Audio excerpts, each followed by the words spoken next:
ஜெமினா பார்த்தீங்களா எங்கள் அடுப்பு எவ்வளோ இதாக இருந்ததுன்னு பாருங்கள். இப்போ நான் ஜூம் ஸ்ப்ரே பண்ணி இப்படி துடைக்கக்குள்ளே அப்படியே க்ளீனாக மாறிடுங்க. பரவாயில்ல மேம், ரொம்ப போட்டு தேய்ன்னு தேய்க்க தேவையில்ல போல. தேய்க்க வேண்டாம், அப்படியே சோப்பு தண்ணி வேண்டாம். பாருங்கள் பர்னர் பார்த்தீங்கன்னா புதுசு மாதிரியே இருக்குங்க. இந்த ஹோல்ஸ் எல்லாம் இப்படி க்ளீனாக இருக்கிறனால கேஸ் வந்து நமக்கு மிச்சமாகும். பாருங்கள் எப்படி க்ளீனாக இருக்குது பாருங்கள் ஹோல்ஸ் எல்லாமே. அது இல்லாமல் பார்த்திங்கன்னா இந்த நாப்பு நம்ம அடிக்கடி திறந்து மூடுறனால இங்கே எல்லாமே அழுக்கு படிஞ்சிருக்கும். ஜஸ்ட்டு வந்து இதை வந்து இப்படி ஸ்ப்ரே பண்ணிவிட்டு இப்படி தொடச்சோன்னா போதுங்க. நாப்பு ரொம்ப ஈஸியாக இருக்கும். அப்போ வந்து நம்ம வேலை ஈஸியாக இருக்குங்க. நல்லா இருக்கு மேம்.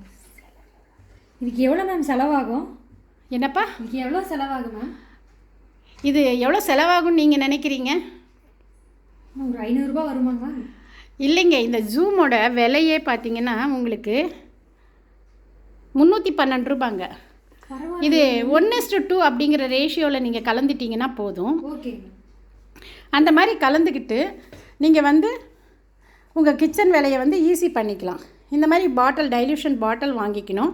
இதில் வந்து ஒரு 100 ml ஜூமும் 200 ml வாட்டரும் கலந்து வச்சுக்கிட்டிங்கன்னா இதை வந்து இந்த மாதிரி சமையல் கட்டு மேடை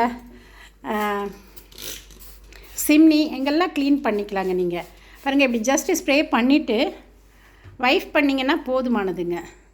பாருங்கள் இப்படி வைப் பண்ணிங்கன்னா போதுமானது. இப்போ நீங்கள் துடைக்கக்குள்ளே பார்த்தீங்கன்னா இப்படி ரொட்டேட்டடாக நீங்கள் துடைக்கக்குள்ளே இன்னும் ஷைனிங் நல்லா இருக்குங்க. மறுபடியும் அழுக்காகாமல் இருக்கும். ரொம்ப எக்ஸலண்ட் ப்ராடக்ட்டு, வாங்கி யூஸ் பண்ணுங்கள், ரொம்ப நல்லாயிருக்கும். கண்டிப்பாக வாங்கிக்கிறேன் மேம். நான் சூப்பராக இருக்குது மேம். Thank you ma'am.